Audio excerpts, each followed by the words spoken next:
अस्सलाम वालेकुम दोस्तों, क्या हाल है जी आप लोगों को। उम्मीद है कि खैरियत से होंगे। मैं तनवीर रांझा और आप देख रहे हैं मेरा YouTube channel GK with Tanveer Ranjha. जिन दोस्तों ने अप्लाई किया था पीरा के अंदर ना जी, जो सब डिवीजनल ऑफिसर SDEO जो है ना, उसके हवाले से, तो आपको पता है उसका सिलेबस नहीं दिया गया था। उन्होंने कहा था कि बाद में देंगे। तो ये BS16 की जॉब है जी पीरा के अंदर, जिसका केस नंबर जो है वो 30C है जी 2025। इसका सिलेबस आया है। सबसे पहले आपने याद रखना है कि इसमें 3 पेपर हैं।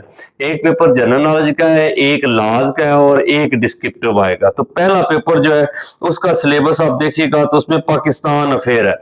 पाकिस्तान अफेयर में ना मुझे जब से ये अनाउंसमेंट हुई है सिलेबस की, तो मुझे स्टूडेंट्स की कॉल आ रही थी कि पाकिस्तान अफेयर का मतलब 1947 से 2025 है या पीछे इंडियन हिस्ट्री भी है। तो आप याद रखिएगा कि हर पेपर में यही बताया जाता है पाकिस्तान अफेयर या पाकिस्तान स्टडी, लेकिन क्वेश्चन आपको पता है कि इंडियन हिस्ट्री से भी आते हैं। तो एहतियातन आपने जो है वो पिछला हिस्ट्री जो है ना उसकी इंडियन हिस्ट्री उसको भी तैयार करना है, और 1947 से 2025 ये भी करना है, क्योंकि जो 2025-23 के नेशनल और इंटरनेशनल हैं वो फिर करंट अफेयर के अंदर भी आ जाएंगे।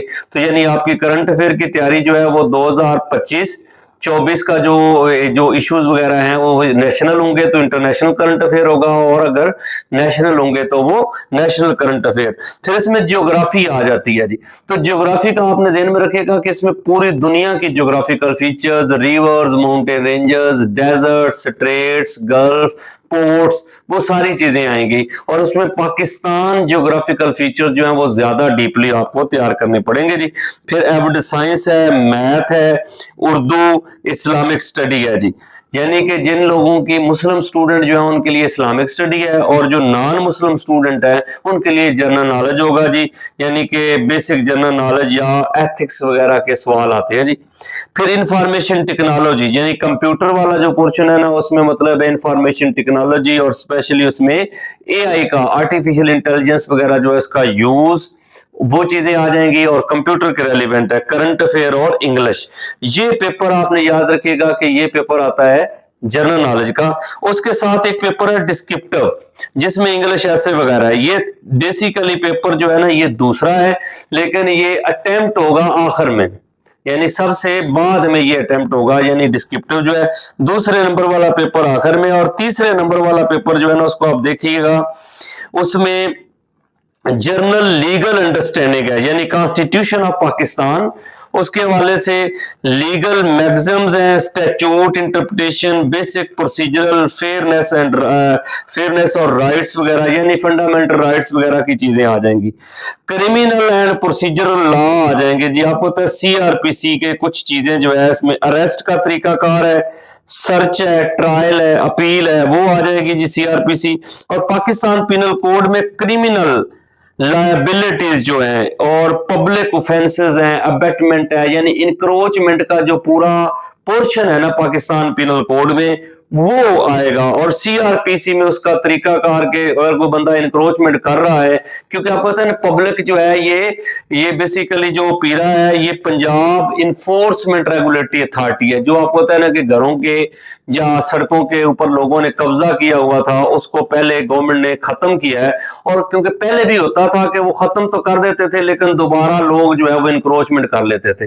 इस दफा ये हुआ है कि गवर्नमेंट ने पहले तो वो तोड़ी है चीजें, और अब उन्होंने फोर्स बना दिया है कि कोई बंदा कभी भी आप इंक्रोचमेंट ना कर सके। ठीक है ना जी। उसके लिए ये लॉज जो है ना जी, और इसके लिए बकायदा एक लॉ भी दिया गया जी। आप याद रखिएगा पंजाब इन्फोर्समेंट रेगुलेशन एक्ट है 2025, objective powers and enforcement framework, यानी उसका पर्पज क्या है, उसकी पावर्स क्या है, और उसको इन्फोर्समेंट जो है ना बकायदा फ्रेमवर्क दिया गया जी। Punjab price control of essential commodities जो आ जाता है 2024, यानी कि जो प्राइस कंट्रोल का सेटअप है, पहले आपको पता है फूड वाले थे, अब वो बकायदा ये सेटअप इस एक्ट के तहत करेंगे जी पीरा वाले। Punjab prevention of holding act आ जाएगा जी। कॉलोनाइजेशन ऑफ गवर्नमेंट लैंड्स, ठीक है ना जी, 1912 आ जाएगा। Punjab tenancy act 1887, Punjab land revenue act 1967, Punjab enforcement and regulatory authority procedure rules 2025। तो ये सारा इसमें मतलब है कि ये एक्ट आ जाएंगे। ये तीसरा पेपर है, लेकिन ये पहले 2 पेपर कंडक्ट होंगे, एक जीके वाला और एक लॉज वाला। इनमें से जो मतलब है कि बंदा पास होगा वो बंदा आगे जाके क्या करेगा जी, ऐसे देगा। लेकिन आप याद रखिएगा, all candidate will be called for paper 1 and 2 only in the phase 1. The candidate who obtain 40 marks out of 100 in each paper will be called for descriptive. यानी जो बंदा 40-40 नंबर दोनों में से ले जाएगा उसको फिर आगे क्या किया जाएगा जी, ऐसे के लिए जो है वो बुलाया जाएगा। तो ये आपने याद रखिएगा जी कि इसमें नेगेटिव मार्किंग है जी 0.25 जो है ना जी, वो कहते हैं negative marking will be done to 0.25 है जी, will be deducted for each wrong answer.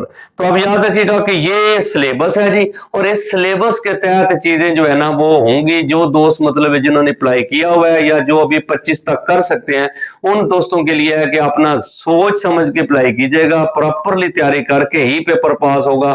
अगर आपका दिल हो ना कि जनाब ऐसे ही सिर्फ जनरल नॉलेज है, नहीं, अब लॉज वाले पोर्शन जो है ना उन पे पूरी मेहनत होनी है, फिर जाके आपका पेपर पास हो सकता है। तो सब जो दोस्त अप्लाई कर चुके हैं वो भी तैयारी करें, और जिन्होंने अभी अप्लाई करना है वो भी अच्छी तरह से तैयारी भी करें, साथ अप्लाई भी करें। अल्लाह ताला आपको आमीन नासर हो।